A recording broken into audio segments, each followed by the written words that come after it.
A warning line is a collective means of protection against the risk of falling from a height. It serves to delineate a work zone or danger zone. As the name suggests, it warns workers when they approach an unprotected edge or steep drop.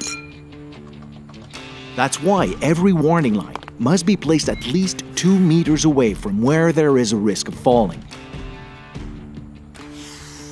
This distance keeps us from falling from a height if we stumble upon the line. And if the line falls over, it won't drop to the ground. A warning line can be installed on a flat roof, that is, a roof with a slope of 15 degrees or less. It allows you to define a work area where you can work without wearing a harness. When a guardrail is temporarily removed, a warning line must be installed to block access to other workers. Any worker who's in the danger zone must wear a harness connected to an anchor point by a fall arrest connector. A warning line must be installed at the top of any excavation that exceeds 3 meters in depth, or that is a source of danger for workers and the public. The same applies to a steep drop. The 2-meter distance must always be respected, so when it's not possible, a guardrail must be installed. Ideally, the warning line should be installed as close as possible to the work area. It must be continuous and installed on all sides of the work area it delineates. As soon as there is an opening in the warning line, like an access point, a storage area, or a lifting area, a pathway made of 2 parallel lines must be installed. On a roof, 3-meter guardrails must be installed on each side of the access point. And when working at height, as soon as you leave the area delimited by the warning line, you must wear a safety harness connected to an anchor point by a fall arrest connector. To be compliant, a warning line must be made of a rigid tape, cable, or chain. They must be capable of withstanding a tensile force of 2.22 kilonewtons.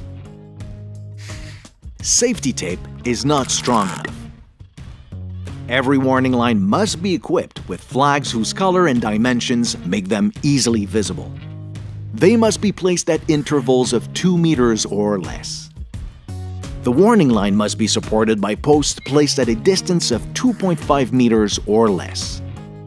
The height must be between 0.7 and 1.2 meters.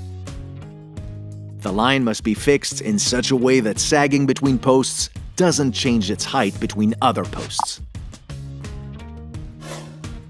Regardless of the model, the line must be attached to each post to avoid this situation.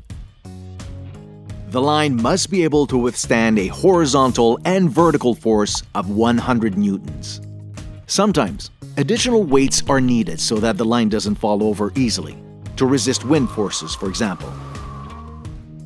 A warning line must be installed according to these criteria, and when it's a prefabricated set, it must always be installed according to the manufacturer's instructions. Don't forget that a warning line does not protect against falls. Instead, it serves to signal a danger and to remind us that we must stay within the work zone it encloses, or, on the contrary, that we must not enter the danger zone it delineates.